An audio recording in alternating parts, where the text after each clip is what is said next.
Very much Chandrabose గారు.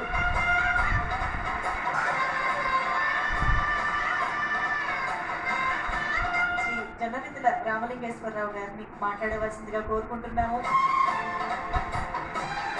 కవికులాలంకార శ్రీ వేటూరి సుందరరామమూర్తి గారి సర్వ సమగ్ర గీత గ్రంథావిష్కరణ సభకి నమస్కారం. కవికులాలంకార అనే బిరుదు చాలా చక్కగా సమంజసంగా మరి ఎవరు ఆ రోజున అన్నారో అది వేటూరి సుందరరామమూర్తి గారికి 100కి 100 పాళ్ళు తగినది.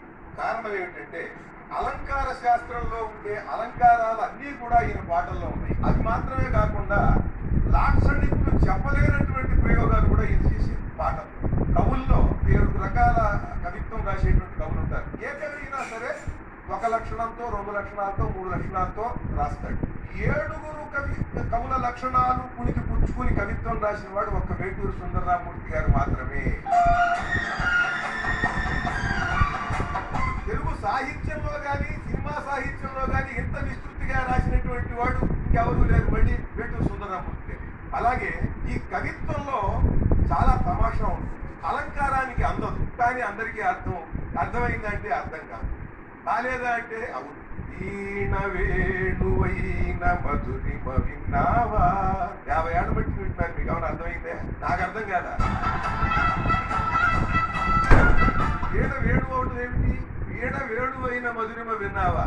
ఏదో బొంగో, ఒక తాటి పట్టో, ఒక బోడో, అది వేణువు అయింది విన్నావా? అమ్మాయి అందగైతే మంచి లక్షణాలు ఉన్నాయి, హీరో అందగాడు వీడికి మంచి లక్షణాలు ఉన్నాయి, వీడు వేడైతే అది వేణువు, ఆ మాధుర్యం దానికి ఈ మాధుర్యం దీనికి ఉంది. కానీ వీణ వేణుపోయిన మధురిమ విన్నావా అని మొదలెట్టిన పాట ఎవరికి అర్థమైంది? కొన్ని సూటిగా చెప్తాడు, అవి మహాకవులు చెప్పినట్టుగా ఎవరు కూడా అలా చెప్తా. పిచ్చెక్కిపోతోంది పిల్ల నిన్ను చూస్తుంటే అంటే అమ్మాయి అంటే పిచ్చెక్కిపోతోంది మావా నిన్ను చూడకుంటే, ఒకే అక్షరం తేడా. స్త్రీ పురుషుల స్వభావం అంతా చెప్పేశాడు. మానసికమైన బంధం ఆమెకి, శారీరకమైనటువంటి అందంతో బంధం ఇతనికి. ఈ రకమైనటువంటి స్త్రీ పురుషుల స్వభావాన్ని ప్రకృతిగతంగా వచ్చినటువంటి దాన్ని ఒక్క అక్షరంతో ఇంత పరమాద్భుతంగా చెప్పినటువంటి మహాకవి వేటూరి సుందరరామమూర్తి. వేటూరి సుందరరామమూర్తి గారితో కలిసి చేసినటువంటి ప్రయాణాలు అంతగా జీవిత ప్రయాణంలో ఆయనతో ప్రయాణం చాలా దివ్యమైనటువంటిది, గొప్ప అనుభూతిప్రదమైంది. వేటూరి సుందరరామమూర్తి గారు కొవ్వూరులో ఒక ఆయన ఉండేవారు, ప్రసాద్ గారిని. మా ముగ్గురిని తీసుకుని ఆయన కావేరీ పుష్కరాలకు వెళ్ళారు సుమారుగా 23 ఏళ్ల కిందట. కావేరీ పుష్కర స్నానం చేస్తుంటే ఆయనేమో నీళ్లలోకి రాడాలి పెద్ద 10 లీటర్ల గిన్నె ఒకటి కొని ప్లాస్టిక్ ఇది ఈదుకుంటూ వెళ్ళి అక్కడ బుడబుడబుడ ముంచుకుని తీసుకుని వస్తే ఆ ఒడ్డును నుంచి అలా బుడబుడబుడ ఇలా ఎత్తి ఏనుగు తొండంతో ఎత్తి పోసుకున్నట్టుగా పోసుకునేవాడు ఆయన. అక్కడ స్నానం 1 గంట చేసిన తర్వాత ఇంకా చెయ్యాలని తనిఖీ తీరక, ఇక్కడ కాదు మనకి రాజరాజ చోళుడు కట్టిన ఆనకట్ట ఉంది ఇక్కడికి 40 కిలోమీటర్ల దూరంలో, అక్కడ చేస్తే ఇంకా పుణ్యంట, ఎక్కువ పుణ్యంట. ఇది కాదు ఆయనతో గొడవ చెప్పడానికి మూడంత. సముద్రం గురించి ఎంత చెబుతారు మీరు? ఆయన కవితా సముద్రుడు, చూసి మనం ఆనందించాలి తప్ప దాన్ని కొట్టుకోలేము, అంత గొప్పవాడు. ఆయన కిళ్ళీలు వేయటం ఆయనకి బాగా అలవాటు. నేను ఉన్నవాడిని ఉండకుండా గురుగారు ఎందుకంటే మీకు ఈ కిళ్ళీ ఆరేయటం అందరూ నాకు చెప్పొచ్చారు అని ఇలా విసిగిపోయేసి ఆయన 2-3 రోజులు మాట్లాడినా. 3 రోజుల తర్వాత నాకు డౌట్ పెట్టాడు. నేను హైదరాబాద్ వెళ్ళాలి అర్జెంటుగా, 2 రోజులు ఉండాలి, మీరు వస్తారా అని ఒకళ్ళతో. వస్తానండి అన్న. బేగంపేట ఎయిర్పోర్ట్ లో దిగి కారులో అలా వస్తున్నామండి. సిగ్నల్స్ దగ్గరికి రాగానే ఆయన మూతి వంకర పోతుంది. మూతి వంకర పోయి కూడి ఇలా ఎగిరిపడుతోందండి. ఏంటి గురుగారు ఏమైందన్నా? డాక్టర్ దగ్గరికి వెళ్దామండి, మన హాస్పిటల్కి వెళ్దామండి అన్న. ఏమొద్దు, డాక్టర్ భాస్కర్ రావు గారు చెప్పారు, ఏదైనా ఒక అలవాటు హఠాత్తుగా మానేస్తే అది పెరాలసిస్ లోకి మారుతుందిట. ఎక్కడ బాధ నాకు, గురుగారు ఒక్క కిళ్ళి వేసుకోండి నా మాట అంటే, వద్దు నేను మీకు మాట ఇచ్చాను అని మళ్ళీ మూతి వంకర పెట్టు మళ్ళీ కూడాడు. ఆ గురువు గారు ఇది కిళ్ళి కాదు, ఇది ఔషధం, నా మాట వినండి అంటే బతిమాలించుకుని నా చేత వెళ్ళవయ్యా నువ్వు వెళ్ళి కిళ్ళి పట్టరా అన్న అని. అంటే ఆ డ్రైవర్ డోర్ తీసుకుని వెళ్తుంటే బాబు 2 డజన్ కొట్టరా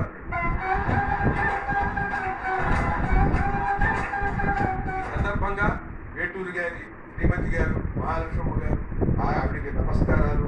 వాళ్ళ అబ్బాయి, పెద్ద అబ్బాయి రవి కుమార్, చిన్నబ్బాయి చంద్రశేఖర్ బాగా స్నేహంగా ఉంటాం మేము. వాళ్ళందరికీ కూడా నా హృదయపూర్వకమైనటువంటి శుభాకాంక్షలు తెలియజేస్తున్నాను ఈ సందర్భంగా. అమెరికా తెలుగు దిగ్గజం తోటకూర ప్రసాద్ గారికి ఇంతవరకు దాన్ని సంబోధనగా అన్నాం, దాన్ని ఇప్పుడు బిరుదుగా ఇస్తున్నాం. తీసుకుంటున్నారని ధర్మతేజి గారు ఇక్కడ ఉన్నటువంటి పెద్దలందరూ నిర్ణయించారు. అమెరికా తెలుగు దిగ్గజం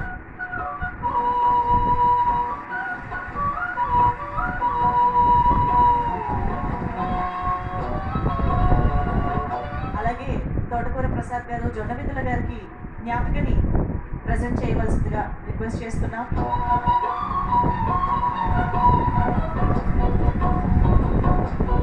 థ్యాంక్ యూ సో మచ్. అలాగే ఇప్పుడు శ్రీ నాగేంద్ర కుమార్ గారు మరిన్ని జ్ఞాపకాల్ని వేటూరు గారితో ఆయన పంచుకున్నటువంటి జ్ఞాపకాలు మనతో పంచుకుంటారు.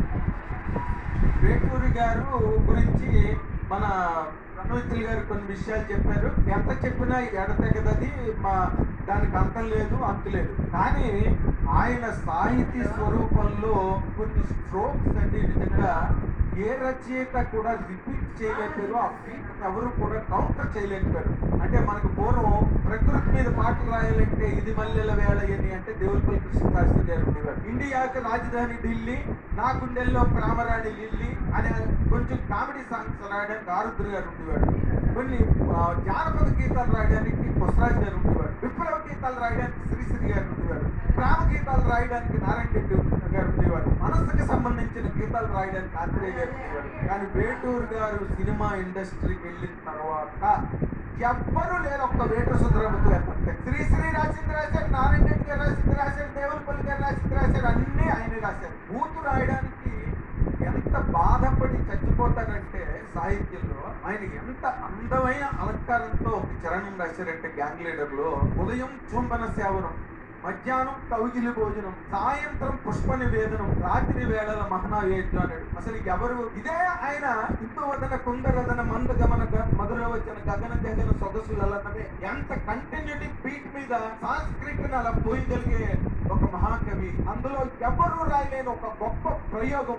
త్రికాలములు నీ నేత్రత్రయమై, చతుర్వేదములు ప్రాకారములై, పంచవేదములు ముఖపంచకమై, 6 ఋతువులే ఆహార్యములై, ప్రకృతి పార్వతి నీతో వేసిన 7 అడుగులే స్వర సప్తకమై. నిజంగా శివుడు పూంటే గానీ ఎవడు రాయలేడు ఇలాంటి. నేను మళ్ళీ మన తోటకూర ప్రసాద్ గారిని మరొకసారి మనస్ఫూర్తిగా నేను అభినందిస్తూ కృతజ్ఞతలు తెలియజేసుకుంటూ సెలవు తీసుకుంటాను. Thank you very much.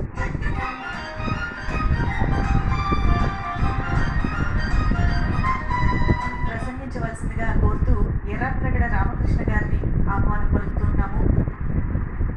Shri తోటకూర ప్రసాద్ గారికి కృతజ్ఞతలు చెప్తూ ఉన్నాను. ఎందుకంటే ఈవేళ దిగ్విజయోత్సవాలు అంటారు వీటిని, దివ్య రథోత్సవాలు.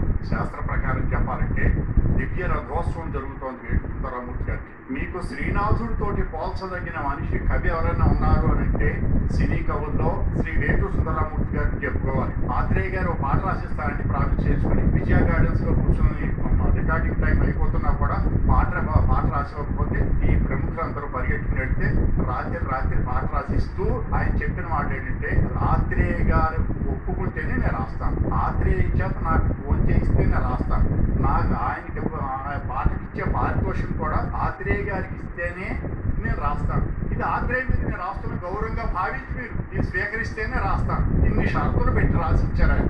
ఆ తర్వాత జరిగిన విషయం ఏంటంటే, సీతా మహాలక్ష్మి గారికి ఒకరికి తెలుసు అనుకుంటాను ఈ రహస్యం బహుశా. అప్పుడు ఆత్రేయ గారిని ఫోన్ చేసి, చూడమ్మా నేను ఎంత పని చేశాడో, ఇదిగో నేను వచ్చే శుక్రవారం నాడు వచ్చి నీ చేతిలో పట్టు చీర పెట్టి నేను మీ ఇంట్లో భోజనం చేసి వెళ్తాను అని చెప్పాడు. అలాగే శుక్రవారాలు చాలా అయిపోయాయి, ఆత్రేయ గారు రాలేదు. ఆ వస్తే ఆత్రేయ ఎందుకు అవుతాడు అన్నాడు ఈ వేటూరు సుందరమూర్తి గారు. ఎందుకు చెప్పానంటే, ఇది ఆ వృత్త సౌందర్య గర్వం, అది అలా ఉంటుంది అన్నమాట మనిషికి. ఆ పొగర అనేది అలా ఉంటుంది, తీసుకోరు వాడు. ఆ పాట ఇంకొకటి ఎవరైనా అయితే ఏమనుకుంటారంటే, ఒక ఛాన్స్ నాకు వచ్చింది అని అనుకుంటారు. రాసిన మాటకి ఎన్నెన్ని అర్థాలు తీయచ్చో ఒక్కసారి ఆలోచించుకున్నట్లయితే, ఆ వ్యాకోచ వచో విలాసము వృత్త సౌందర్య గర్వం ఉన్న ఏకైక సినీ కవిగా మన వేటూరు సుందరమూర్తిని గుర్తించాలి అని నేను మనవి చేస్తూ ధన్యవాదాలు. స్వస్తి.